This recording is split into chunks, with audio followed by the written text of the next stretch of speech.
galera.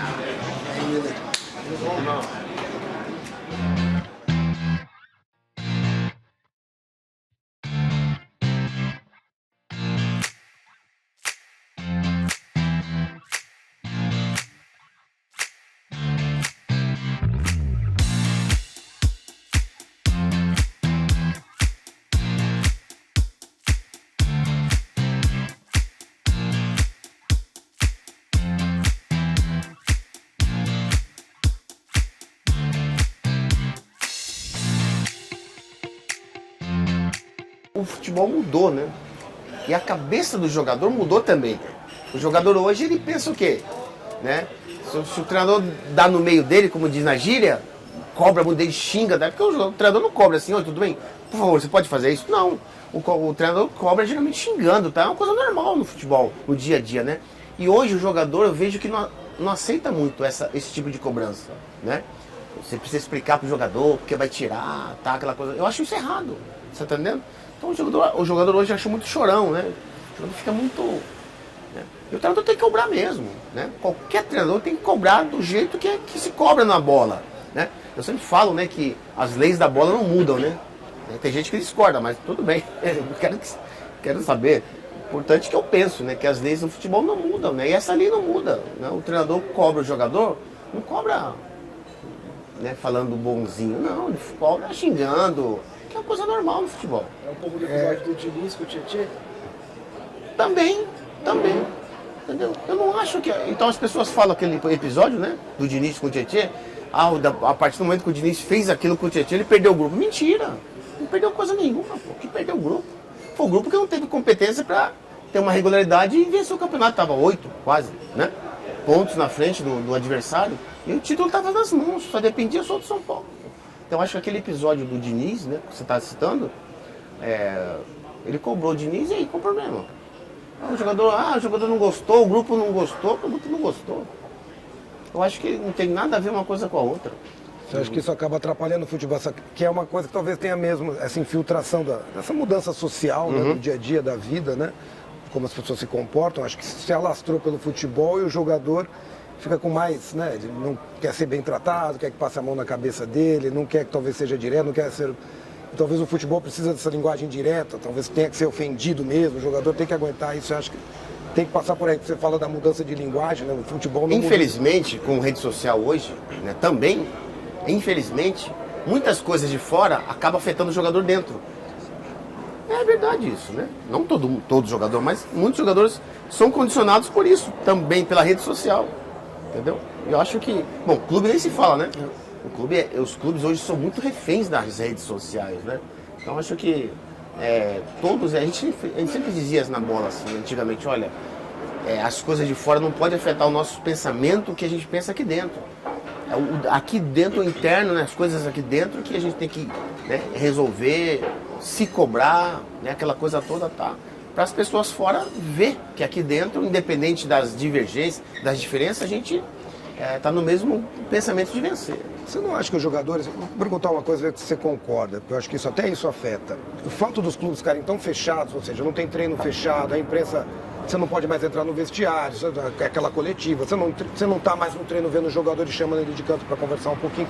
Existe um afastamento muito gritante, agora que você ainda trabalha mais do nosso lado, trabalhando muito gritante entre os jogadores e a imprensa. Você não acha que isso também contamina o dia a dia do jogador? Porque o jogador perdeu o contato com o jornalista. Eu acho que isso era até saudável para o jogador. Que antigamente era normal. Mesmo que ele ficasse bravo com o jornalista. Não estou falando que o jornalista às vezes não fazia uma pergunta que pudesse deixar o jogador chateado ou não. Mas esse convívio diário, acho que até era bom para o jogador durante o treino. Ele se cobrava mais, porque tem um monte de gente me vendo. Você não acha que isso afetou também o comportamento dos jogadores? Essa questão de você ficar muito afastado da imprensa e dos jornalistas? Porque a gente acaba sendo... né, a janela para o sem dúvida nenhuma. Torcedor. É uma blindagem que não foi boa para ninguém. Não foi boa para a imprensa, que quer a informação, né, normal, e também para o jogador. Não foi boa, né? É boa até certo ponto, né? Mas eu acredito que outro dia o Santos liberou, né, o treino para a imprensa e também outro time, foi o Corinthians. Na semana passada, retrasada. E foi um assunto assim muito, né? Uma coisa parecia que inusitada. E antigamente era uma coisa super normal, né? Se eu fosse um treinador hoje de futebol de qualquer time grande que eu tivesse, olha, a imprensa pode entrar, pode trabalhar, pode filmar, pode fazer a sua reportagem aí tranquilamente. Eu não fazia treino secreto, eu sou contra treino secreto. Eu acho que, lógico, o treinador está ensaiando uma jogada, isso é diferente. O Tele fazia isso. Ó, a gente vai ensaiar uma jogada aqui, ó, vocês não filmam não, por favor. O cinegrafista, ele abaixava a câmera, não filmava. E tinha um respeito, entendeu? E aí a gente ensaiava a jogada, ó, agora você pode estar liberado para filmar o treino todo. Normal. Então acho que a imprensa, né, até mesmo o Tele, sabe o que o Tele fazia? Ele ia mais além. Todo sábado ele abria o treino para a torcida. Ia 2.000 pessoas no CT da Barra Funda, né? A imprensa, a torcida, e tinha aquela interação com a torcida, os jogadores, muito grande. A gente ficava ali, ó. A gente falava assim, ó, é 1 hora de treino e 1 hora dando autógrafo para os torcedores. Coisa normal. Todo sábado o Tele fazia questão de fazer isso, né? Hoje, infelizmente, não sei o que os clubes pensam sobre isso, né? Que eu acho errado, né? Qualquer clube fechar treinamento, assim, fechar todo o treino, né? O clube não abre. Então, às vezes, hoje, ainda mais hoje que os clubes têm TV agora, TV no seu, né? Cada time tem sua... Não acho errado ter TV, mas agora pior ainda, porque eles liberam só a imagem, né, da TV do clube para a imprensa. Acho muito pouca coisa para a imprensa, e ainda mais hoje que um clube grande, um time grande, não tem só mais a imprensa escrita, né? Tem a digital, quer dizer, acrescentou muito mais repórteres, quer dizer, então por conta de todo esse pacote de imprensa, né, que tem, né, de jornalistas, eu acho que os clubes deveriam reabrir os seus treinamentos, né, com exceção das jogadas ensaiadas, mas reabrir, tipo o tal do coletivo que se fazia antigamente, para a imprensa filmar. Era aquele campinho, né? Ficava em cima da sala de imprensa antiga, né? Chamava, lotava aquela arquibancadinha, ficava lotado na grade, o torcedor lá gritando. Você acha que o jogador não gosta de dar entrevista? Lógico que ele gosta. O jogador não gosta de, ali no meio campo, aquelas entrevistas de antigamente, né? Que o repórter entrava no campo. Todo jogador gosta disso. Antigamente, eu vou mais além. Antigamente, a imprensa entrava dentro do vestiário do Morumbi para entrevistar o jogador. Quantas e quantas vezes eu dei entrevista para a rádio debaixo do chuveiro? Eu tenho uma foto em casa, até hoje, essa foto eu guardo com o maior carinho. O Ligeirinho, o repórter da Band, ele já faleceu, né? Saudoso Ligeirinho. Eu tenho uma foto, eu todo ensaboado, e o Ligeirinho assim, ele era baixinho, com o microfone assim, me entrevistando. Poxa vida, eu achei aquela foto para mim é uma foto maravilhosa, entendeu? Mas isso infelizmente acabou. É claro que hoje, você chegar a esse ponto, acho que até que não precisa. Mas nós estamos falando especificamente de treinamento, acho que devia ser reaberto para a imprensa e também para a torcida. Eu acho que isso faz falta para os jogadores. Claro. Eu acho que porque o jogador, a sensação que eu tenho é que os jogadores vivem num mundo fechado, num mistério. E eu acho que ele fica acuado, com medo. E esse medo deve se transbordar para várias questões do dia a dia do jogador. Sim. Como se comporta em campo, como se vai dar... É uma coisa meio complexa. Sim, é bem verdade que depois de uma partida de futebol, é claro que o jogador está com a cabeça, se ele perdeu principalmente, ele está com a cabeça a 1000, né? Ele pode até responder coisas que né, indevidas, né? Mas eu acho que, em especial, o treinamento deveria ser reaberto para a imprensa e também para a torcida. A gente estava falando de treinador. Eu lembro de histórias antigas. Eu nunca confirmei que nunca consegui falar com você a fundo disso. Você brigava muito com o Tele? Tinha muita discussão? Porque eu sempre ouço, o Miller e o Tele sempre... Nem que seja aquelas discussões como você falou, do dia a dia. Era uma discussão de pai e filho, né? O Tele era um paizão para nós. O Tele gostava de... Quando acabava o jogo no Morumbi, a gente fazia um jogo à noite. Depois do jogo, ele obrigava todo mundo a voltar para o centro de treinamento para jantar, dormir e outro dia os casados iam embora, né, para suas casas. E o solteiro permaneceu lá, que morava no centro de treinamento, né? E eu discordava do Tele disso porque eu sempre morei no Morumbi. A gente jogava no Morumbi, que é do lado da minha casa, né? Então, professor, deixa eu ir embora pra casa, saudade do meu filho, tá? Aquela coisa toda. Então, a gente tinha essas divergências aí, o Tele, né? Aí quando eu fazia uma partida assim, né? Que eu jogava bem, aquela coisa, fazia gol, independente, eu jogava bem. Aí ele chegava pra mim e dizia assim, poxa vida, você é um filho rebelde, mas que eu amo. Então a gente tinha essas divergências, né, extra-campo, mas quando chegava no jogo, ela se acabava. E quanto é lenda que o Raí chegava, pô, Tele, não briga com o Tele, ia lá, vocês brigavam e ia o Raí falar com o Tele, isso é papo furado ou de fato acontecia? Fazer o quê? Chegava no Tele, quando ele brigava com vocês discutiam, ele ia lá amaciar o Tele... Não, mas é bem verdade que em 93, no Bimundial, isso já foi falado várias vezes, agora eu que estou falando o que aconteceu comigo. O Tele me afastou, né? E eu fiquei 15 dias. Eu falei, ele me afastou, então eu vou procurar outro clube, né? Daqui a pouco, tá? Eu era muito jovem também, né? E eu peguei e fui pra praia, fui embora.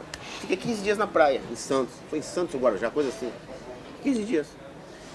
E aí passou-se 15 dias, o presidente me liga, o presidente Pimenta. Ele me liga e disse, Milho, vem pra cá, a gente precisa de você, tá? Vem falar com o Tele aqui, se reconciliar com ele, porque a gente precisa de você. Você é importante pro grupo, tá? O Raí falou comigo, o Zé falou comigo, todo mundo falou comigo, tá? Eu fui lá no CT falar com o Tele. Depois de 15 dias, sem treinar, sem nada. Fui falar com o Tele lá, aí eu bati na porta dele, né? No centro de treinamento lá. Eu bati na porta assim, ele abriu, falou, o que você quer? Aí eu fui obrigado a baixar minha crista, né? Engolir o orgulho, né? Tá. Eu falei, não, professor, tô aqui porque eu preciso voltar a jogar. E aí me deu um sermão de uns 40 minutos. Ó, me arrebentou e eu com a cabeça baixa, quieto. O Pimenta, o presidente, falou assim, ó, você fica quieto, não fala nada. E eu, beleza. Fiquei quieto ali, o Tele. Aí passou uns uma meia hora, 40 minutos, que ele me xingando, tá, aquela coisa toda. Aí eu falei assim, professor, a minha carreira depende de você, tá nas suas mãos. Aí quando eu falei isso, assim, eu senti que eu quebrei ele, né? Porque ele não esperava a minha ação. Eu falei, professor, minha carreira tá em suas mãos. Aí, não, que é isso? Aí ficou, eu meio que desconcertei ele, sabe? E aí ele, vai treinar, depois a gente conversa. Aí eu fui treinar, tá? Treinei separado com o professor Altair. E nesse dia à noite, eu treinei fiz treino físico com o professor Altair e fui almoçar. A gente almoçava no CT todo dia. Era a nossa segunda casa. E aí eu tô almoçando, o professor Altair falou assim, ó, Milho, o Tele tá te chamando lá em cima, na sala dele. Eu falei, caramba, vai me xingar de novo. De novo? De novo, pô. Quando eu subi, tava ele, os diretores lá juntos, né? O Jorge Magalhães, o Dias e o Calef, acho que é isso. Eles sempre estavam com o Tele. Aí ele falou assim, ó, então, ele falou comigo assim, então, você já almoçou? Eu falei, já. Ele falou, vai na tua casa lá, arruma tuas coisas e vem pra concentrar. Eu falei, tá bom, tá, né? Obrigado, tá feliz assim, tá? Aí o Jorge virou e falou assim, quem sabe, né, Tele? Ele entra já uns meia hora, tá? Falei, vamos ver. Aí eu fui em casa, né? Peguei as coisas na roupa, no agasalho de concentração e voltei pra concentração. E o jogo era à noite. Aí esse jogo eu acabei entrando, jogando, ele me colocou. Depois de ter feito um treino físico de manhã. Eu joguei, nós ganhamos de 2-0. Eu não fiz gol, mas joguei e sofri um pênalti que o Raí bateu, fez o gol, tá? Então, mas naquele ano, aconteceu uma coisa que eu não sabia. Depois que o presidente conversou comigo, os jogadores falaram comigo, que eles reuniram o Tele e falaram assim, olha, você precisa reintegrar o Miller. Não tem um cara do nível dele aqui. E a gente tem essa decisão do Mundial, a gente precisa dele. Não tem jeito de você cortar ele. Depois do Mundial, você manda ele embora, não tem problema. Mas ele precisa jogar o Mundial para nós. Então, de certa maneira, o grupo do São Paulo, que eu nem sabia, eles me abraçaram sem eu saber, né? Porque eu não estava lá presente. Eles foram determinantes para a minha reintegração. E por que ele te afastou lá atrás? Foi o motivo dessa Exatamente, porque tinha a final da Recopa em Kobe, lembra? 93, contra o Botafogo. E no jogo do Paulistão contra a Ferroviária, lá em Araraquara, eu levei uma pancada no joelho, um zagueiro lá. Eu saí com meia hora de jogo, eu saí. E aí eu torci o meu joelho, tá? E eu fiquei fazendo tratamento. E eu sempre aprendi, né, jogando futebol, eu sempre aprendi que a palavra final do jogador, não é do médico. Porque quem está sentindo a dor sou eu, não é o médico. E eu estava realmente com dor no joelho, tá uma dor ferrada. Eu não, quer dizer, não conseguia. E o joelho é tudo, né? A gente fala que o joelho é o coração do jogador de futebol. Eu falei pro doutor Sanches, falei, doutor, falar pro Tele que eu não tenho condição de viajar para jogar. Como é que eu vou? Fazer tratamento, né? Para me recuperar e...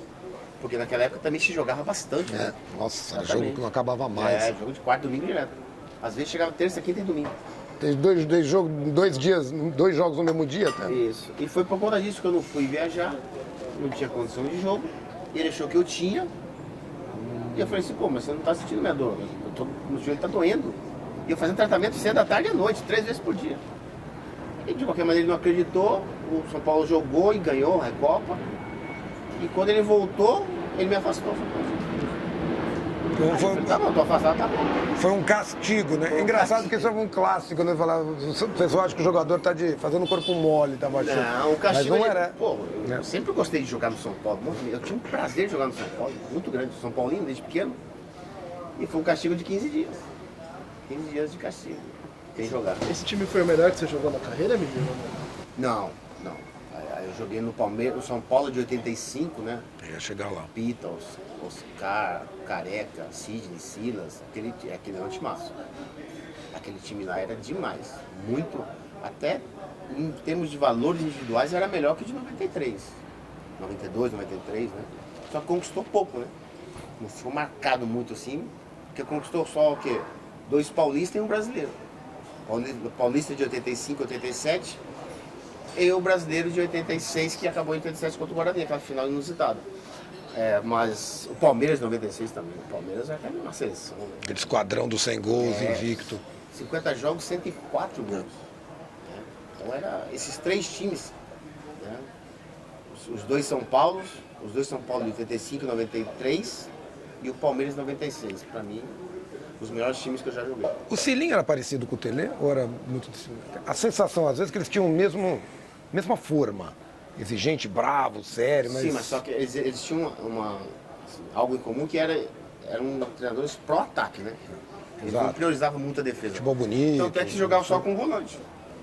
Tinha 2 volantes, como hoje. 3 volantes. Era um só. Né? O Cilinho era um treinador muito, muito bom. Foi o meu primeiro, né? Ele que afiançou minha permanência no profissional foi o Cilinho. Que era o 5º reserva. Como é que o 5º passa os 4 e sobe? Não tem lógica, né? É uma coisa ilógica. Mas o Cilinho falou assim, essa é a ilógica que eu quero. Para a lógica da minha realidade hoje. Então foi assim um treinador muito, muito bom. Ele era assim... O Cilinho não era disciplinador. Ele era um revolucionário na parte tática. Isso ele era. Pro ano dele, lá nos anos 80, ele era um revolucionário. A gente treinava certas jogadas assim, ensaiadas, e no jogo dava perfeito. Era assim, caramba, vai sair mesmo. E saía. Então ele falava sempre que uma jogada ensaiada, você tem que repetir umas 10, 20 vezes para dar certo no jogo. E ele tinha razão. Não tinha história dele amarrar vocês, amarrava o jogador, fazia um lançamento com corda, colocava umas cordas em campo. É lenda ou é verdade que ele fazia não, isso? Ele fazia, não ele, né? Aí o professor Bebeto, né? O saudoso Bebeto, o Bebeto fazia o aquecimento com bolinha de tênis, depois vinha uma bolinha de borracha, depois a bola normal. E aí, né? E a gente, né? Petecando a bolinha de tênis assim, a gente não via muita diferença assim, sabe? Pô, pra quê? Pô, por que eu tô petecando essa bola, né? Eu pensava assim, era moleque, não sabia nada da vida ainda. Aí depois, mais 10 minutos com a bolinha de borracha. Já era maior, né? Você tinha mais facilidade. Aí quando você pegava a bola mesmo, caramba, parece que a bola estava desse tamanho. Então era uma estratégia para você ter mais intimidade e ter mais controle de bola. Uma coisa simples, mas uma coisa que funcionava. Você fala com o Silas, aquela turma assim, você mantém contato com alguém daquela geração Careca? A gente, Silas, Careca, a gente não fala, porque eles são de Campinas, né? A gente não fala todos os dias, mas a gente tem WhatsApp, a gente se fala de vez em quando. Quase sempre eu converso com o Silas. Às vezes mando uma foto de antigamente. Outro dia eu mandei uma foto com o Silas. Então uma foto, eu, ele e Marco Aurélio Cunha, de antigamente. Aí eu mandei pra ele. Falei, essa foto aqui é antiga, tá? A gente se fala assim, mas bem pouco pelo WhatsApp. E até queria saber de você, a Libertadores, que era um time para ganhar. Aquela Libertadores, talvez a Libertadores ninguém ligasse tanto naquela época, mas deu muito errado, né? Sabe? A gente perdeu pro Cobreloa, lá em Cobreloa, né? E não tinha condição de ganhar lá, porque parecia que a gente estava na altitude. Eles deram um chocolate nós, um campo horrível, um campo no deserto, assim, literalmente. Depois daqui eu acho que a gente venceu, não sei o que aconteceu, quer dizer, aquela Libertadores nós fracassamos mesmo. A gente foi mal, o time não estava concentrado para ganhar a Libertadores, então, para jogar, que já ia ganhar. Você acha que era isso? Ninguém ligava, numa época, não que não ligava. Não, que nem ligava. Mas o São Paulo não ligou para a não se Libertadores. importou tanto. A gente não se importou com a ninguém se importou com a Libertadores, nem mesmo o treinador. Então é que a gente fracassou, nós saímos da primeira fase, não falha a memória. Foi a primeira fase? A primeira fase de sair, pô. Nós perdemos o Cobreloa, pô. O Cobreloa não tinha nada. E o São Paulo já tinha 6 jogadores na seleção brasileira. Tinha o Guarani no grupo, né? É, exatamente. Isso. Nós perdemos o Guarani lá, em Campinas. Aqui eu não lembro, mas lá a gente perdemos o Cobreloa, quer dizer, a nossa campanha foi horrível. Então a gente tinha que perder mesmo. Fico pensando nessa sua relação com o Tele, né, que voltou, porque você teve uma primeira relação com o Tele na seleção. Na Copa, de 86. Exatamente. A gente, lógico, o Tele sempre foi uma pessoa muito fechada, assim, né? Ele quase não brincava, assim, tá? De vez como no São Paulo já foi um relacionamento melhor nesse ponto, né? Porque a gente falava assim, o treinamento do Tele, o melhor depois do treino. Que a gente reunia no campo, ele vinha, a gente começava a conversar com ele. Ficava uma hora conversando. Ali ele se abria com a gente. Então ali era um relacionamento muito legal. Quando você foi te chamaram para a Copa, você esperava? Foi uma surpresa? Como é que foi o primeiro? Tem alguma história curiosa? Eu não esperava e foi uma surpresa. Não sei, a primeira convocação, você está dizendo? Na Copa de 86. Tá. A Copa, eu não esperava ir para a Copa e foi uma surpresa. Porque eu tinha muito atacante que ele convocou para uma pré-convocação. A gente ficou quase 2 meses na Toca da Raposa fazendo a preparação. Né? E o Tele convocou muitos atacantes naquela época. Vários atacantes. Aí eu olho do meu lado assim, tá o Renato Gaúcho, consagradíssimo. O Éder, que era o símbolo sexual do Brasil, e jogando muito. Tá o Careca, gênio, Casagrande, ídolo máximo da Fiel, né, do Brasil também. Vinha de artilheiro das eliminatórias, o Casagrande, se não falha a memória. Ou seja, eu falei assim, aí tinha eu, o Sidney Marinho, do Bangu, e tinha um outro, não me lembro agora. Eu falei assim, tô morto. Você menino, e eu chegando agora, eu falei assim, bom, 4, ele vai levar 9. Só 4? Então estão esses 4 das eliminatórias. Teoricamente falando. Mas só que tinha assim, 2 meses para preparação, né? Nesses 2 meses a gente se preparou, depois teve 6 amistosos no Brasil. A seleção brasileira fez. 6. O último foi em Curitiba, depois a gente viajou para o México.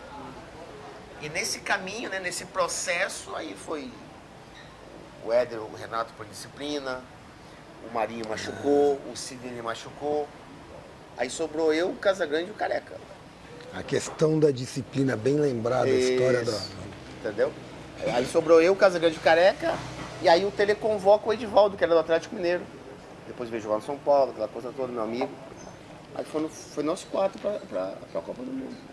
Mas assim, eu não esperava e foi uma surpresa mesmo, porque os outros, né, Renato, Éder, eles tinham umas capacidades que eu. Tanto é que eles já estavam numa fase muito mais... Em auge da carreira, né? Você estava iniciando. Eles estavam no auge, exatamente. Eles estavam no auge e eu estava começando. Era meu primeiro ano de seleção. Né? A minha primeira convocação foi foram 2 amistosos, né? Contra a Alemanha em Frankfurt e Hungria em Budapeste. Eu joguei a primeira de titular e a segunda fiquei no banco e entrei depois do jogo, no decorrer da partida. Então era assim, pra mim foi uma grande surpresa. Não foi assim que tive que ganhar na raça, né? Tava fazendo a minha parte, mas eu sabia que só a minha parte não ia adiantar nada. Porque eu era muito molecote, né? Entendeu? E esses jogadores já estavam muito na minha frente, muito. Qual você tem, não sei se você acha justo ou injusto, mas qual te frustrou mais 86 e 90 a derrota? Teve alguma vez? 90 me frustrou mais porque 90 era um time tão bom quanto o de 86, muito, muito bom, né? O Lazzaroni para mim é um excelente treinador, gosto muito dele. E foi a partida que foi a nossa melhor partida na Copa, que foi contra a Argentina. E eu me lembro quando a gente estava entrando assim, esses detalhes são legais, né? Sempre entra os times juntos, né? As duas seleções juntas, né? E naquela época eu já conhecia o 90, eu já conhecia o Canidia, o Balbo e o Sensini. Porque o empresário deles, eu peguei amizade com o empresário deles, eu conheci os três no verão europeu lá da Itália. Eu conheci os três, nós ficamos 2 dias juntos ali em Bolonha, tá? E a gente tá pra entrar assim, o Canidia bate nas minhas costas assim, Miller, fez assim, literalmente, por favor, tá? Pega leve hoje, tá, papá.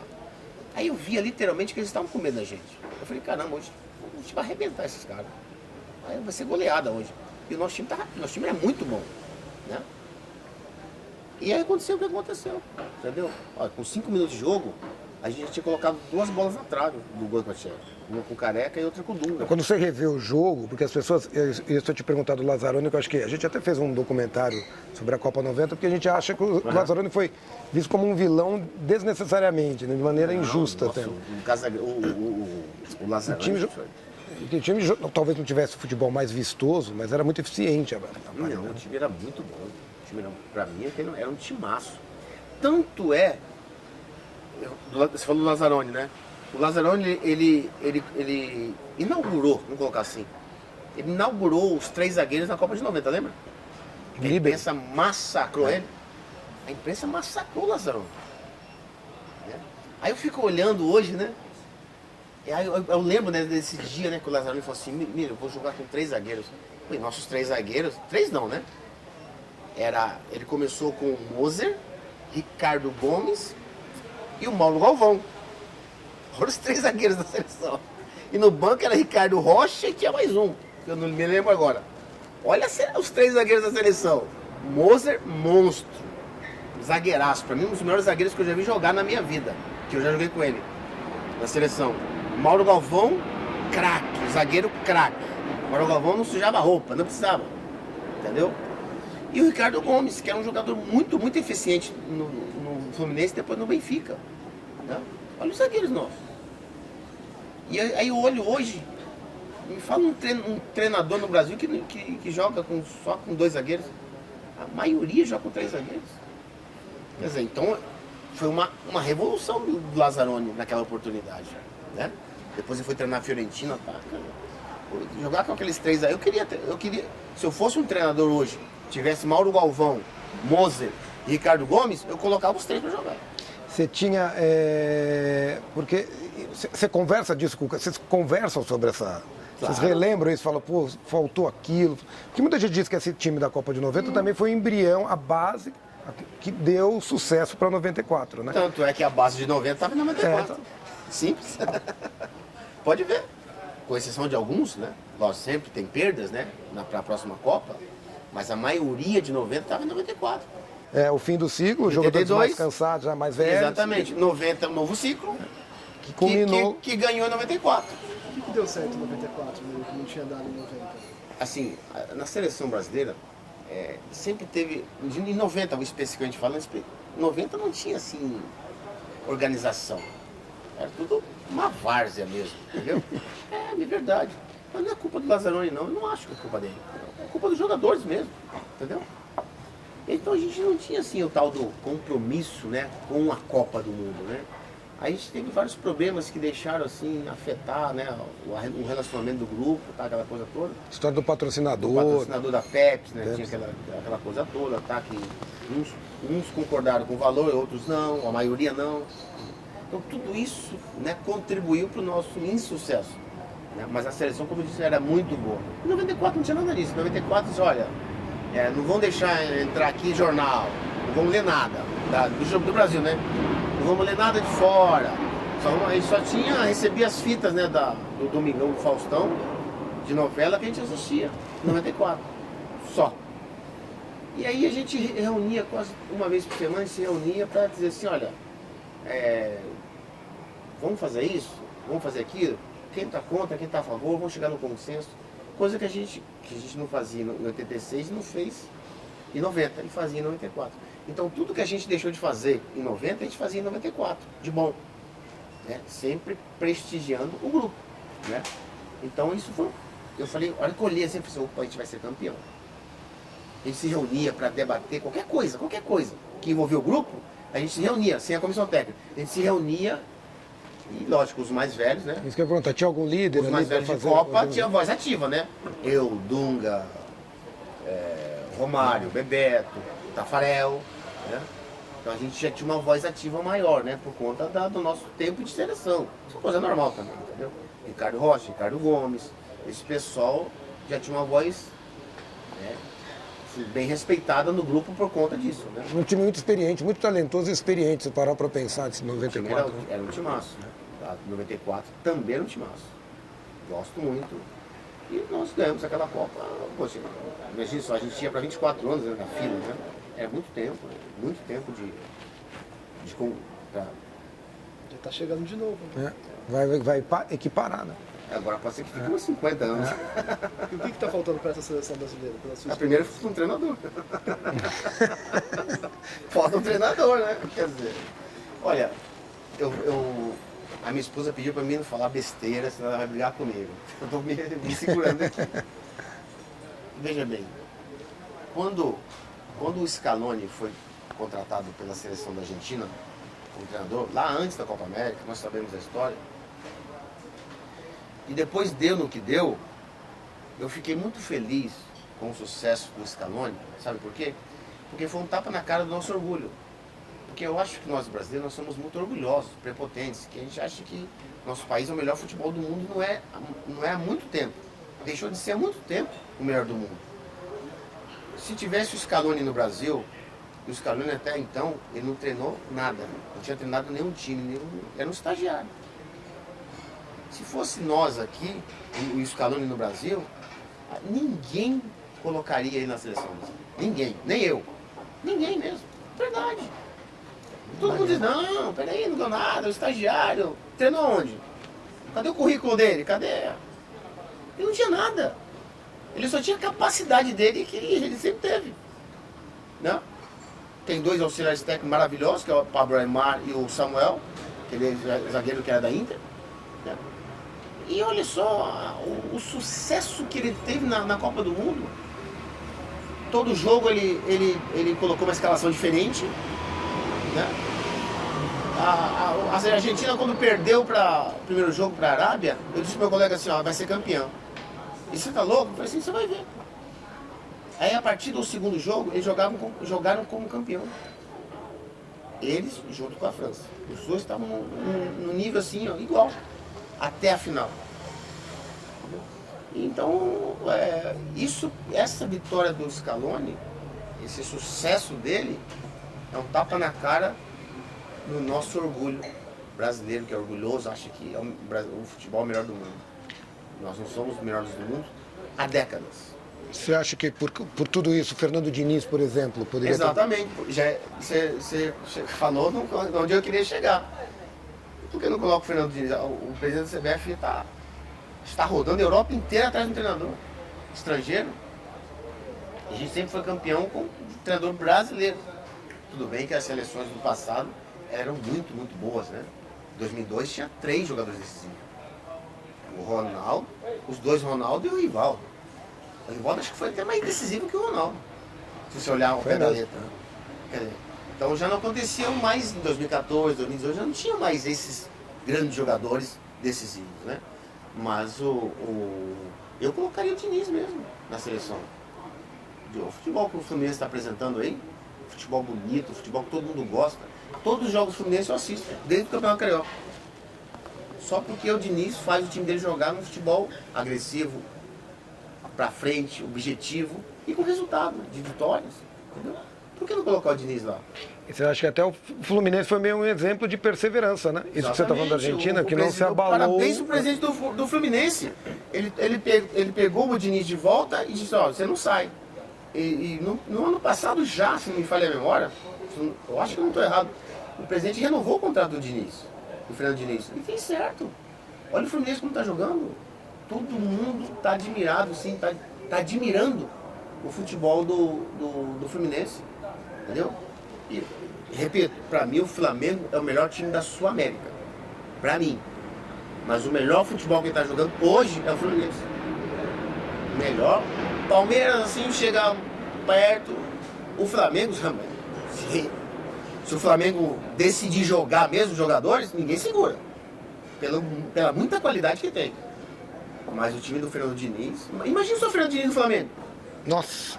O Fernando Diniz do Flamengo, pô, com aquele timaço ali, nossa, ele ia ganhar tudo. Isso que eu ia perguntar para você, você é mais a favor, ou você talvez não seja nem radical em relação a isso, as pessoas gostam de ter uma opinião contundente, isso ou aquilo.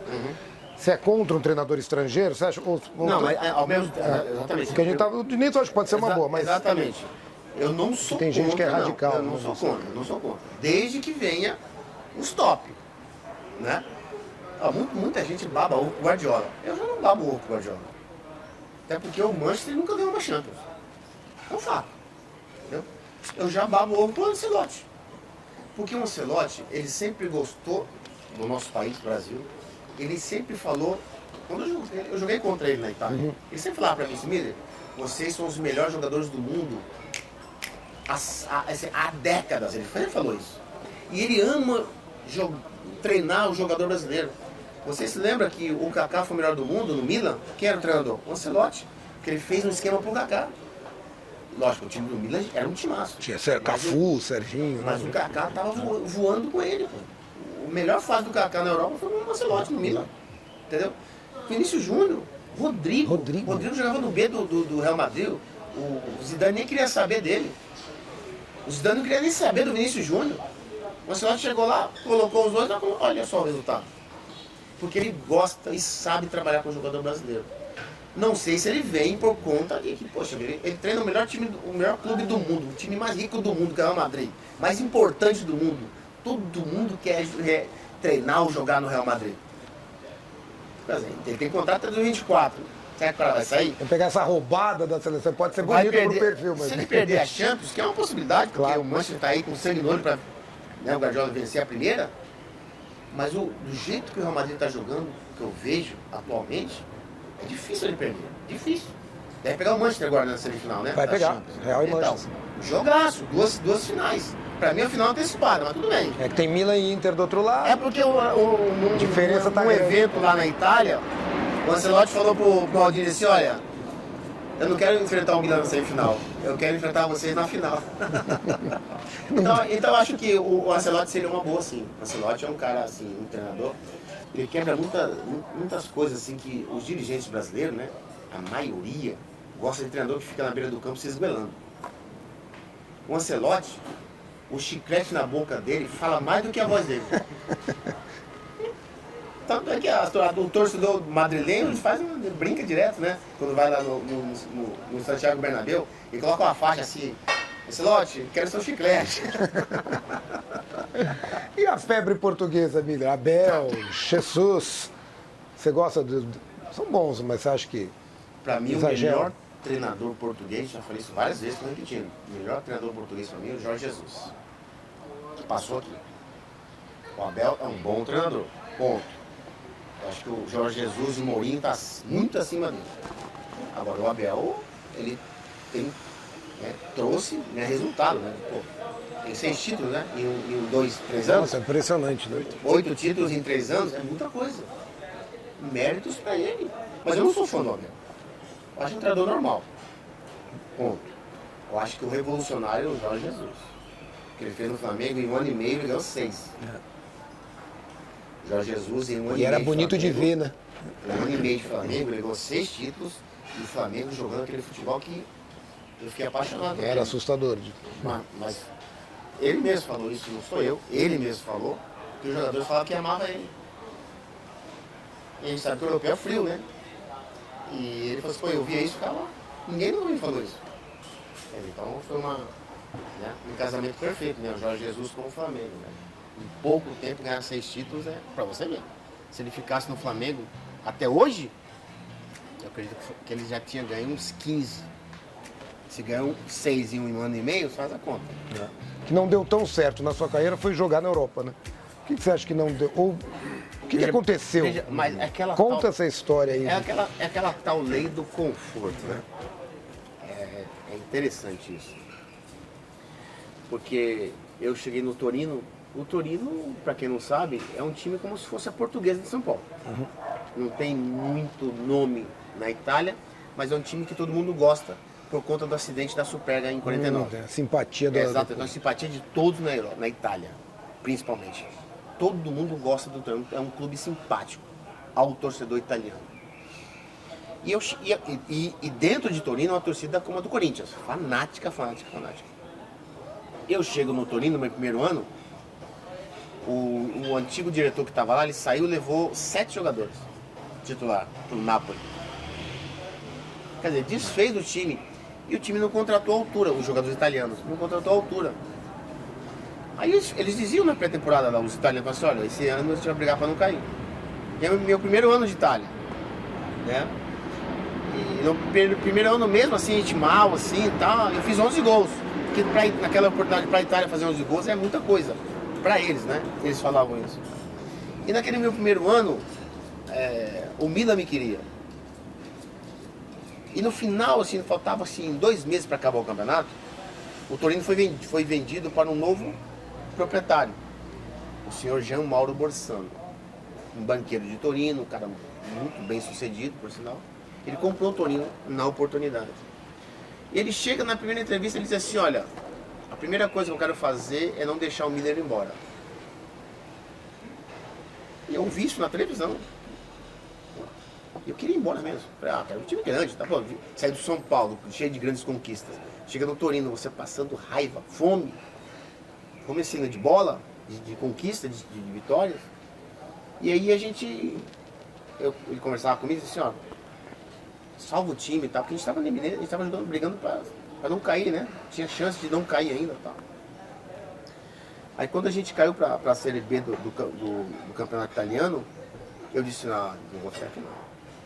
E tinha, já daqui 2 anos tem a Copa do Mundo. Como é que eu vou para a Copa do Mundo jogando um time Série B? Minha cabeça era essa. E aí tinha vários, como eu falei, o Milan me queria, né? Aquele timaço do Arrigo Sacchi, Berlusconi e tal. Tava no topo do mundo ali nessa época, né? A Lazio, os caras... A história da também. Nápoles? Não, Nápoles não teve não. Tem a lenda do Nápoles... Não, do Nápoles não teve nada. Você jogar com o Careca... Não, teve o Milan e a Lazio. Eles me queriam mesmo, entendeu? Aí quando acabou o campeonato italiano, a gente caiu, eu vim de férias pro Brasil. Eu vim de férias e falei, quero saber de Itália, mas não, tipo assim, tá? Tava desencanado, desanimado mesmo. Aí eu voltei com 10 dias de atraso, né, da pré-temporada. O time já estava nas montanhas, já tinha contratado um outro treinador de Série B, estava na Série B. Eu cheguei 10 dias depois para conversar com o presidente, para ver que caminho a gente ia tomar. Aí eu fui conversar com o presidente, e já o presidente novo, o presidente Borsano, ele disse, Miller, você tem contrato, né? Você tem mais 2 anos de contrato, né? Fica aí, tá? Faz um esforço, a gente precisa de você na Série B, aquela coisa toda, tá? Entendeu? Eu fiz a pré-temporada, tá? E na Stagione que fala, né? Na temporada 88, 89, na Série B do Campeonato Italiano, o Torino fez um grande time para a Série B, com jogadores de Série A. Isso foi um grande sacada, né? O Torino da Série B, o time da Série B era melhor que o da Série A do ano passado. Que bizarro. Então, quer dizer, contratou bem. Um jogador da Roma, outro do Milan, o Mussi veio do Milan, tá? Quer dizer, então tinha uma mentalidade vencedora, né?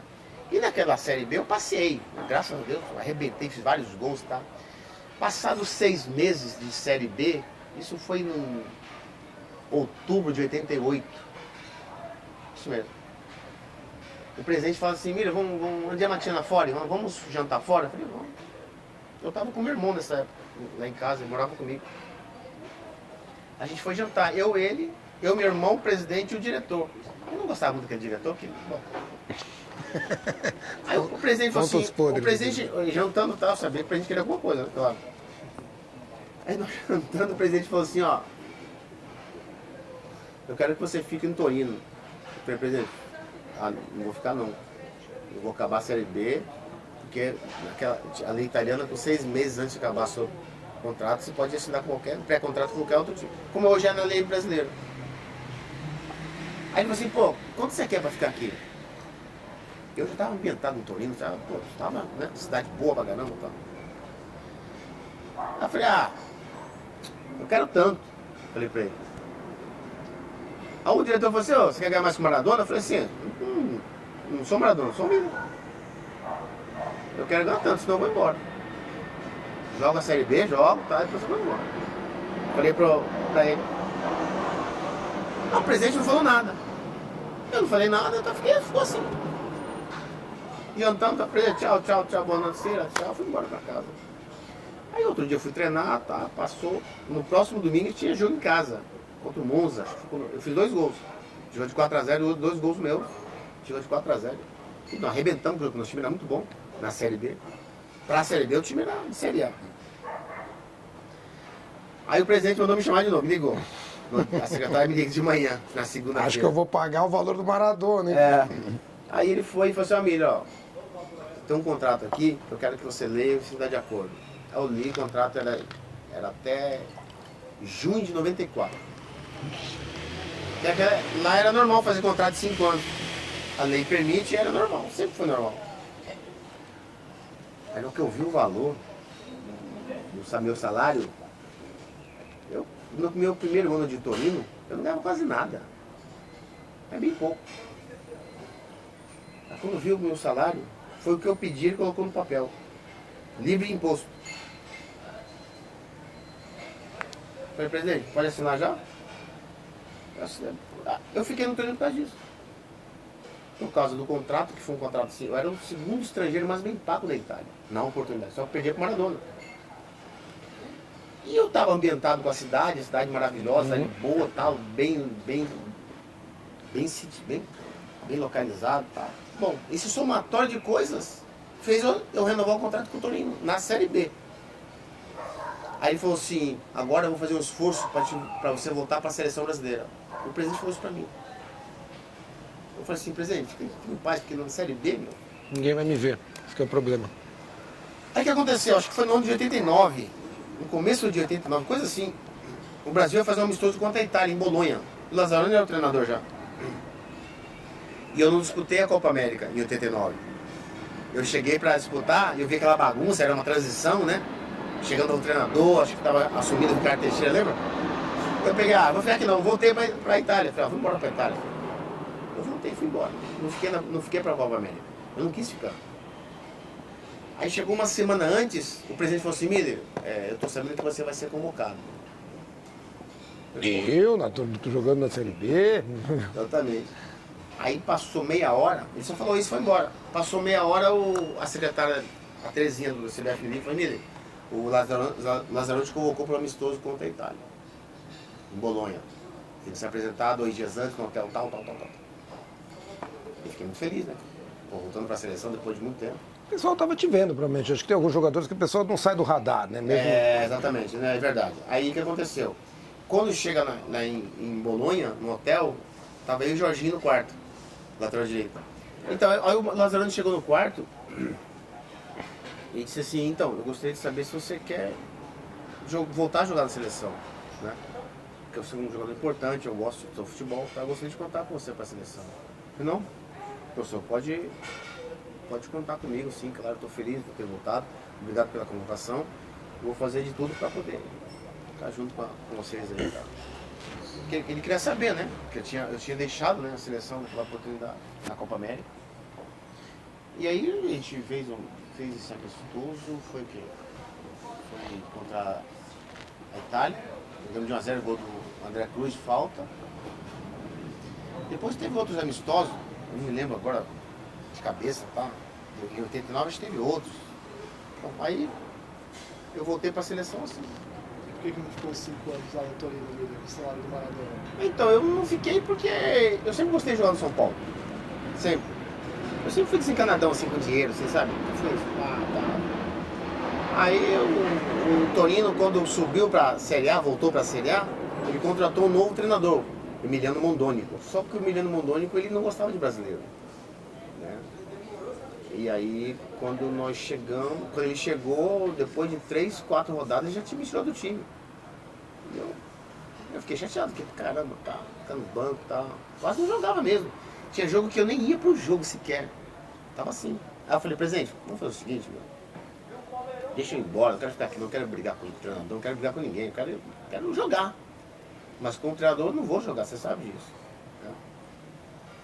E aí coincidiu que o São Paulo soube disso, né? Aí o doutor Pimenta, o presidente Pimenta, o doutor Fernando, que era diretor na época, eles foram em Torino lá conversar comigo, né?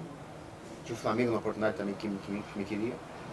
Mas eu queria voltar pro São Paulo, porque sempre gostei de jogar no São Paulo. Foi por isso que eu voltei. Não quis mais ficar por conta. Se eu estivesse jogando no Torino, fazendo gol, aquela coisa toda, é uma outra atmosfera, né? Mas não era o caso, o treinador não me colocava. Tinha jogo que não ia pro banco. Por que ele não gostava? Você tem algum motivo? Ele não gostava de time brasileiro. Achava indisciplinado, esse trabalhando? Não, ele não gostava. Bom, tipo assim, tinha um treinador lá, um italiano, esqueci o nome dele agora, me fugiu. Ele amava brasileiro. Só queria treinar brasileiro. Tem treinador que não gosta de treinar jogador brasileiro. Até hoje, não é de antigamente não. Até hoje também, continua assim. Pega um treinador que não gosta de brasileiro, o cara não colocou. Pô, o Zidane gostava do Vinícius Júnior. Já começa por aí, entendeu? Você voltou pro São Paulo e conquistou tudo que podia conquistar. Mas naquela época a gente viu o São Paulo ganhando de fato, ganhando de verdade dos europeus. E hoje a gente não vê mais, né? Hoje os brasileiros mal chegam para jogar com os europeus no Mundial. Por que isso acontece? Por que hoje os brasileiros não conseguem mais bater de frente com os europeus no Mundial? É aquela velha história. Eu volto àquela história que eu te falei. A gente deixou de ser o melhor do mundo há muito tempo. Né? Você pode ver que os principais jogadores do nosso futebol brasileiro que jogam aqui, eles não estão na seleção brasileira. Já começa por aí. Né? Não veio um Real Madrid, um Milan, um Chelsea comprar nenhum jogador do Palmeiras e nenhum jogador do Flamengo. Ano passado nem esse ano. Com exceção do Hendrick, que é novo, é uma outra coisa. Entendeu? Então, os jogadores, os europeus, o futebol europeu, africano, aquela mescla toda, né? O futebol europeu ele cresceu muito, ele evoluiu bastante. Haja vista aí Bélgica, que desclassificou o Brasil na Copa do Mundo. Então, o Brasil. Então, nosso futebol ficou para trás. Né? Não só raça, técnica mesmo, capacidade. Lá no final da linha ali, o que prevalece é a técnica, né? Não é a força. E é um movimento irreversível, você acha? Eu acho que dificilmente a gente vai ter. Tipo assim, por que a gente acha o Neymar o melhor jogador brasileiro? Eu sempre falo, não é o Neymar que está muito acima, são os outros que estão muito abaixo. E eu fico triste em ter só o Neymar, que é um jogador diferente. Eu queria ter 10 Neymar no Brasil e na seleção brasileira. Aí sim, ou 5, pelo menos, a gente já batia campeão em muitas Copas que deixamos de vencer, né? De 2010, etc, entendeu? O Dorival é um excelente treinador. O Dorival, o currículo dele fala por si, né?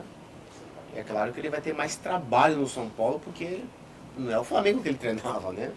O time do São Paulo é um time que está em reconstrução, né? Naquela fase de transição, tá? Mas o Dorival é muito inteligente. Você tem entrado no São Paulo, sabe se mudou muito o ambiente? Essa questão do departamento médico, eu não gosto de ficar apontando nada, porque isso é meio absurdo, a gente ficar falando de fora do departamento médico, está ruim. Quem sou eu para saber como está o departamento médico? Pode ser, de fato, o São Paulo andando nas áreas e muita gente esteja se machucando. Você visita o São Paulo, você comparece? Não, dificilmente eu vou no São Paulo assim, entendeu? Não gosto, sinceramente eu não gosto de ir. Ah, é? Porque às vezes as pessoas acham que você vai lá, que você não quer pedir alguma coisa, tá? Então eu prefiro ficar... Eu vou nos jogos do São Paulo. Eu moro perto do estádio, então quase todos os jogos do São Paulo eu vou sim. Vou, torço, xingo, critico, como todo torcedor normal, entendeu? Os jogos do São Paulo, quase todos eu vou. Né? Mas ir no centro de treinamento aí, Difícil, muito difícil. Pode ser confundido, né? Então o cara, o que esse cara tá fazendo aqui? Quer alguma coisa, tá? Então, pra evitar isso, eu prefiro. Olha, nesses anos, de 10 anos pra cá, vou colocar assim, se eu fui no CT lá uma vez, foi muito. Que loucura, hein? Tem aquela... Eu fui uma vez o quê? O Leão era o treinador do São Paulo. Eu fui lá. Então faz tempo mesmo. Eu fui lá e os caras acham que não pode entrar porque eles estão treinando e tal, aquela coisa. Eu fui lá conversar com o Leão, que é meu parceiro e tal. Aí eu peguei e voltei e tal. Falei, não consigo, não. Eu gosto de ir nos jogos do São Paulo. Os jogos eu vou quase todos. Você fez o gol sem querer, mais importante da história dos gols sem querer. Sim. Talvez o mais importante do São Paulo também, um Deus. O que você viu daquele lance e o que foi que você falou pro Costa Curta lá que a gente viu que você saiu? Na verdade, eu não vi o lance, né? Eu só vi a bola já quase dentro do gol, já entrando, né? E aí eu tava de costas, né? Porque foi um lance muito rápido, inusitado assim, tá? Quando eu vejo a bola entrando, eu saí pra comemorar. Eram 38 minutos do segundo tempo, né? Era o terceiro gol até então, supostamente, do Bimundial. Quando eu viro pra comemorar, o Costa Curta tá na minha frente. E 5 minutos atrás, a gente brigou, xingou um outro, tava falando disputa de bola. Aí eu perdi a razão, né? Aí xinguei ele todo, tá? Filho de uma bona dona, aquela coisa toda. Aí o Leonardo e o Juninho me puxaram, né? Juninho Paulista. Me puxaram, dizendo assim, não, fica quieto, vamos comemorar, deixa ele pra lá, tá? E eu xingando ele, aí eu saí, comecei a comemorar. Aí a gente quase leva o gol de empate, mas depois, quando acabou o jogo, imagina só. Né? Ele chorando de um lado e a gente se alegrando do outro. Né? Então, sempre fala que uma final de campeonato, né? No bom sentido assim, vale tudo. Né? Você tem que, cada um está defendendo o seu lado ali, você tem que fazer de tudo para não chorar e deixar o seu adversário chorando. Você fez muito gol no São Paulo, vários golaços. Você acha que esse é o gol mais importante ou não? Mais significativo, com certeza, porque foi o gol do Bimundial, um título mundial, né? Entendeu?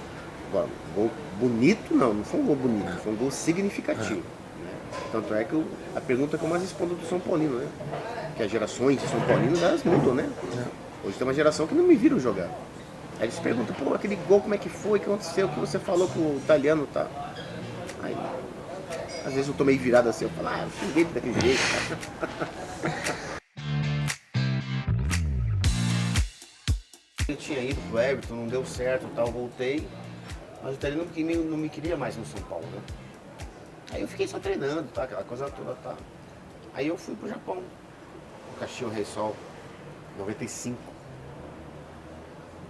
Fiquei lá acho que uns 3 meses, coisa assim, mais ou menos isso. E aí realmente minha família não se adaptou à vida no Japão, né? Até porque também tinha muito terremoto, tá? Aquela coisa toda.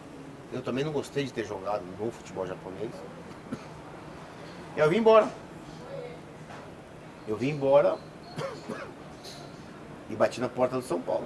Aí falei com o presidente e tal, o presidente falou, o Tele depois do jogo vai falar com você, tá? Pra vocês se acertarem e tal. Falei, beleza. Fui pro jogo, do São Paulo, no Morumbi. Acabou o jogo, tá? Tô esperando o Tele lá na sala do presidente. Passou 1 hora, 1h30, 2 horas, ele não chega. Aí eu falei, presidente, tchau. Aí eu sabia que ele não ia chegar, né? Ele não ia me querer no São Paulo de volta. Aí passou-se uns 15 dias assim, eu tava em São Paulo. O Antônio Carlos jogava no Palmeiras nessa oportunidade. O Antônio Carlos me ligou e disse, você não acertou com o São Paulo? Eu falei assim, não, os caras não me quiseram lá não. Aí ele falou, peraí.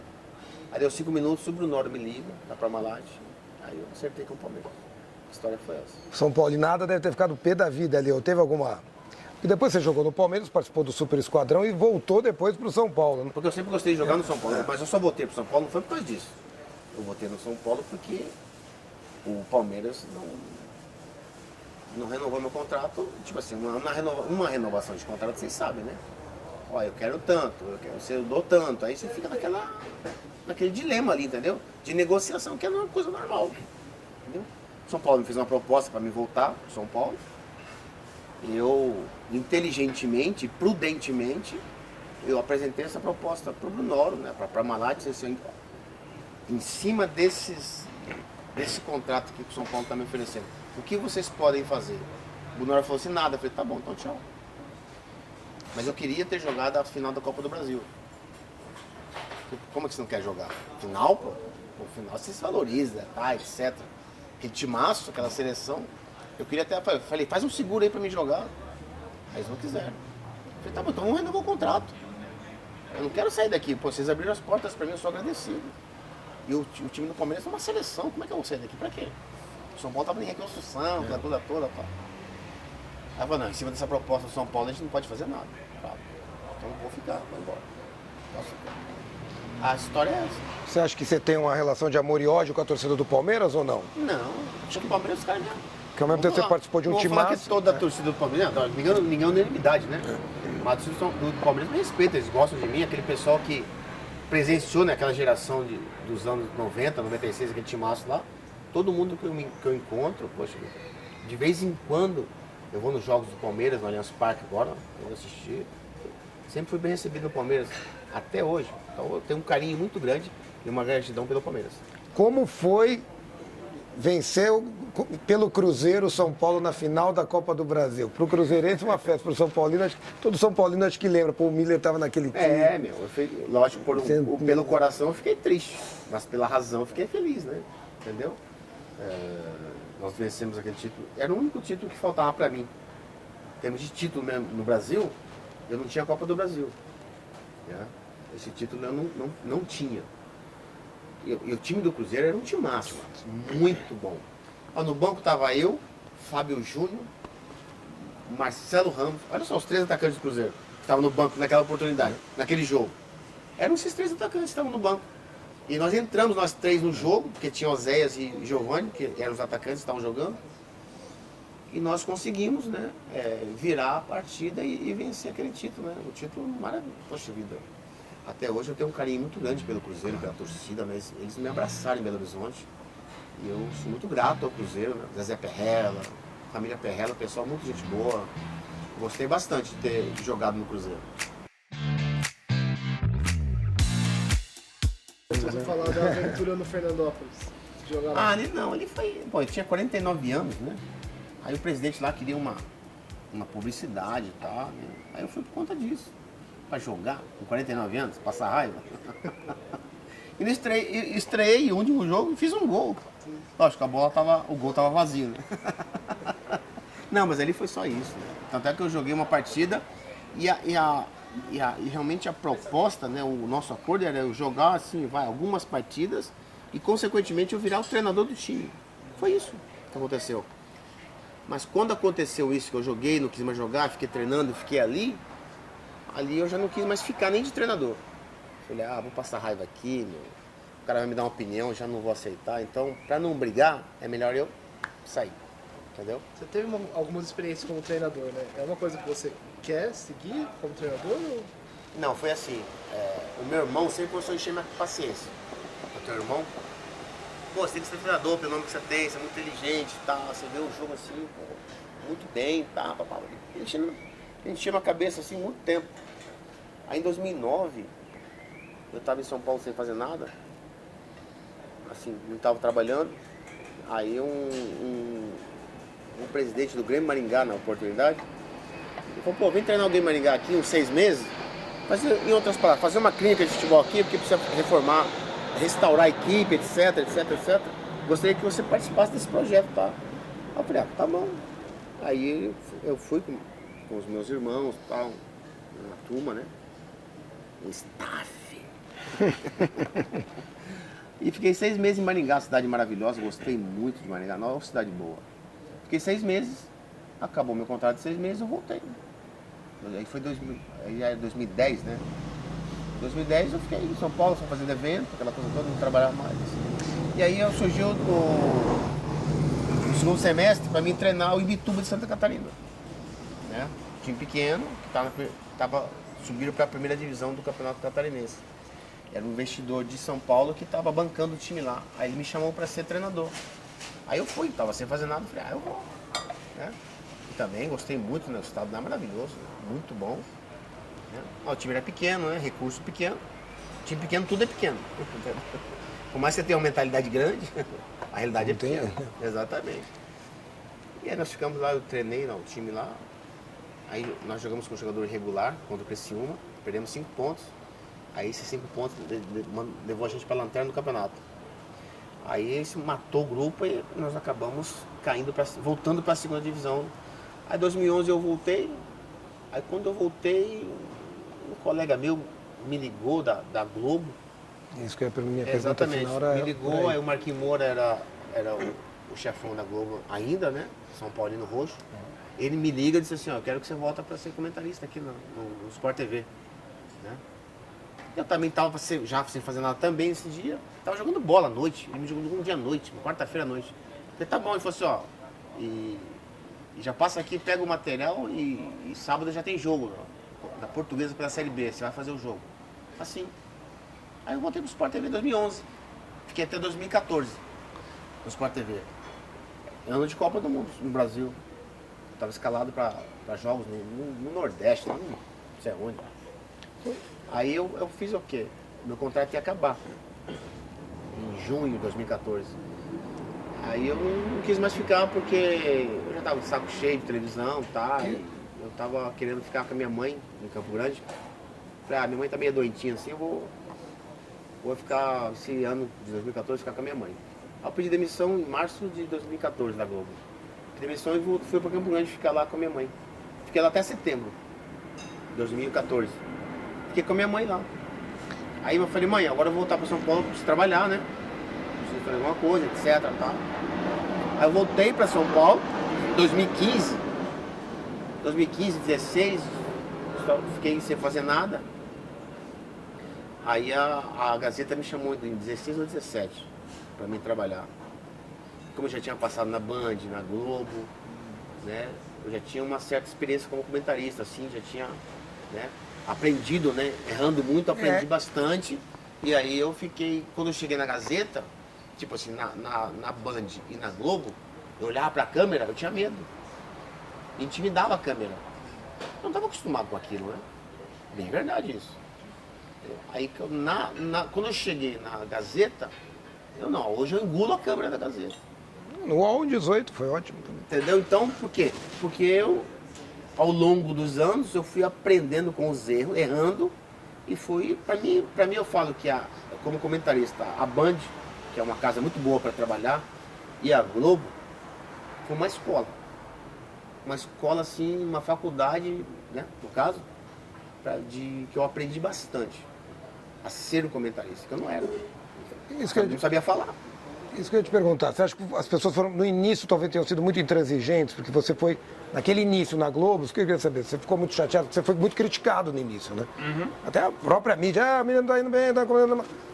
Você sofreu, como foi isso? Eu não porque eu acho que talvez as pessoas não tenham dado tempo para você, obviamente, aprender uma nova... Então, eu não estava preparado e nem sabia que a TV é refém das pessoas. Assim, né? As pessoas criticando você, tá? Pô, tira esse comentário, tipo, mais ou menos essas coisas assim, entendeu? Eu não sabia que isso repercutia para eles, né? Que eles davam ênfase a isso, né? Então, eu falei, quer saber, meu? Acho que eu não quero ser, não tem que ser comentarista mesmo, não. Por isso que eu pedi demissão da Globo em 2014. Ano de Copa, nem fui pra Copa. Falei, vou comentar com os meus amigos mesmo, boleiro, tá? Que a linguagem do boleiro é mais fácil. A gente fala a linguagem do povo, entendeu? Então, nesse momento você ficou um pouco desiludido, um pouco decepcionado? Sim, não queria mais saber de televisão. Tanto é que eu saí, fiquei 3 anos fora de televisão. Aí voltei na Gazeta, eu acho que foi em 2017, se não me falha a memória. Voltei pra Gazeta, entendeu? Mas aí quando eu cheguei na Gazeta, eu já cheguei assim, sabe, gigante assim, comendo a câmera, como eu tô te falando, entendeu? Então, aí eu parei pra pensar, falei, a minha passagem pela Band e pela Globo foi muito positiva nesse ponto. Porque eu aprendi muito com os meus erros e hoje eu não cometo os mesmos erros que eu cometi há 10 anos atrás, com certeza. Eu tiro de letra, assim, tá? Muito mais fácil, né? Entendeu? Então, é por aí. O que você passou quando você veio ainda muito menino lá do Mato Grosso do Sul pra cá, pra São Paulo, uma cidade tão grande? Como é que foi esse choque de realidade? Assim? Foi muito difícil porque até os 15 anos de idade eu dormia com os meus pais. Eu vim Na cama dos seus pais? junto. Porque não tinha colchão, né? Muitos irmãos, né? A casa pequenininha. Aí que eu vim pra cá, né? Sair do conforto dos meus pais, pra mim foi muito difícil. Eu fiquei uns 6 meses chorando assim. Eu não sei se eu peguei depressão, só que eu tava muito triste. Por 6 meses chorando, querendo voltar pra casa. Aí depois de 6 meses eu comecei a me adaptar, né? Com os amigos, aí os amigos já me levavam pra casa deles no final de semana e tal. Você passava o tempo, né? Mas eu fiquei quantas e quantas vezes, anos, na concentração sozinho, final de semana, sábado, domingo, né? Sem dinheiro, sem nada. A gente falava, virava piolho de concentração. Debaixo daqui bancada no Morumbi ali, eu morei 7 anos. Quando você voltou da Itália para cá, você deixou até uma Ferrari, um carro. É verdade, você deixou bem, você deixou coisa lá. Porque é verdade que é medida desses... Absolutamente, não deixei Ferrari. Lembra na época, muita gente fala que você deixou carro lá, deixou coisas, bens lá cedo. Não, eu vendi todos os meus carros que eu tinha lá, eu vendi, né? E deixar carro, pra que deixar carro? Tem nexo, né? Não tem sentido você deixar um carro de 300 mil dólares. Claro, isso eu achei meio absurdo. Eu conheci um amigo, né? Fiz várias amizades em Torino. E tinha um amigaço mesmo, que a gente saía quase que toda semana para jantar fora, tá? Paulo Marengo. Ele era dono de uma loja de carro. Só que ao longo dos quase 4 anos que eu fiquei lá no Torino, eu conheci ele bem, sim. Eu vi que ele era um cara correto, honesto, tá. Eu falei assim, Paulo, eu vou deixar essa Ferrari aqui, você pode vender ela para mim? Ele falou assim, deixa comigo. E aquela Ferrari, as Ferraris antigas, elas custam mais e vendem mais rápido. O italiano dá muita ênfase aos carros antigos, até hoje, é assim. Ele vendeu o carro para mim e depois me mandou o dinheiro. Paguei o imposto do dinheiro normal, tá, tranquilo. O que você acha que aconteceu com você desse salário quase Maradona e depois uma super carreira no São Paulo, todo sucesso, todo esse tempo, para chegar naquele episódio que você teve que morou com o Pavão, né? Eu queria que você contasse um pouco da sua... O que você acha que aconteceu? Naquela época, quando eu fui para casa do Pavão, não é que eu não tinha opção de moradia. Pessoal, exagero. Isso que eu ficava pensando. Uma vez era uma mais confortável, mais cômoda. O Pavão é um amigo, né? Com certeza, um amigo de longas e longas. Jogamos junto no São Paulo. E como a gente faz muito eventos de futebol, né? E naquela época eu tava sem carro. Eu falei, Pavão, vou ficar na tua casa pra gente pedalar nos eventos, tá? E sair junto, porque você tá de carro. E aí a gente tá... Bom, foi isso que aconteceu. Tanto é que 6 meses depois eu fui morar sozinho. Meu irmão mora aqui na freguesia do Ó. Tem um outro irmão meu que mora no Morumbi. Quer dizer, eu tinha as opções de ficar na casa dos meus irmãos. Eu não quis, por conta da logística, né, de lugar. O Pavão mora num lugar melhor pra gente estar saindo junto. E a gente faz muito evento junto, né? Então a gente estava sempre junto, né? Ele tava com carro, eu tava sem, então eu uni o útil ao agradável nesse sentido. Eu falo que hoje o jogador brasileiro, o jogador de time grande, ele tem muito mais, ele tem uma estrutura melhor que antigamente, né? Imagina só, eu vim de família muito pobre, né? Pobre assim, né? Pobre mesmo, né? Eu vim sozinho para São Paulo, eu venci sozinho. Eu nunca tive staff, né, tá, hoje fala staff, né, uma estrutura, um entorno para me ajudar em todos os sentidos, em especial na parte econômica, né. Então eu nunca soube assim administrar meu dinheiro, sabe, ser uma pessoa inteligente nesse sentido, entendeu? Teve que aprender errando. Exatamente. Eu aprendi mais errando do que acertando, porque eu não sabia não, fazer, investir, investe nisso, investe naquilo. É claro que quando você está no auge, chega um monte de gente oferecendo, né, o mundo, né. Olha, tem um ótimo negócio pra você, tá, já não é, né? Se é ótimo, não vai ficar pra ele, né? Então eu tive muito disso, realmente, te oferece carro, casa, etc e tal. Você acha que sugeriram muita roubada pra você? Também, mas assim, eu acho que tudo eu fiz nesse ponto sozinho, nunca tive ninguém me ajudando, entendeu?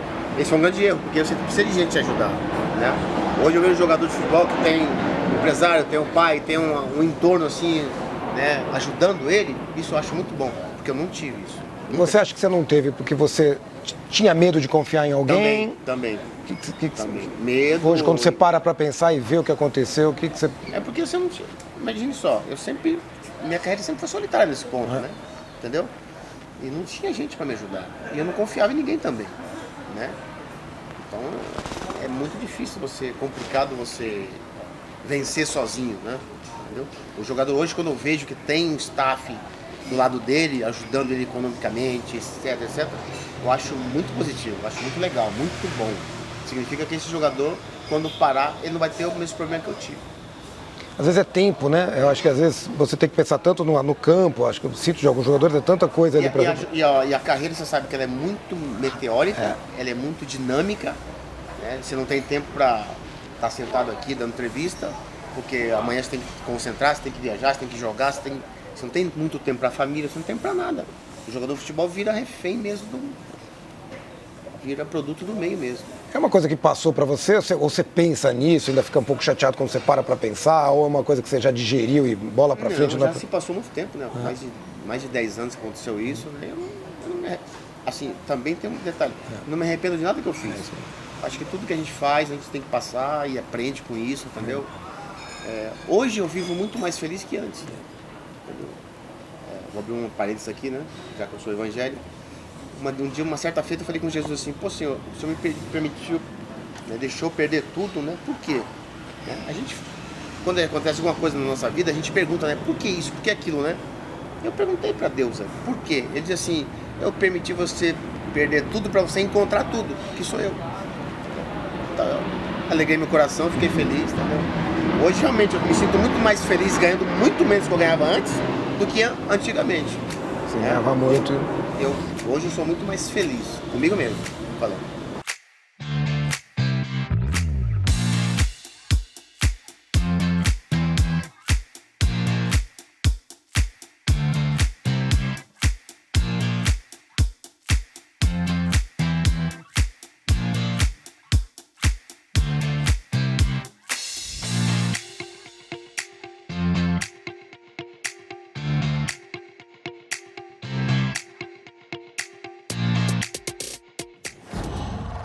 Wow.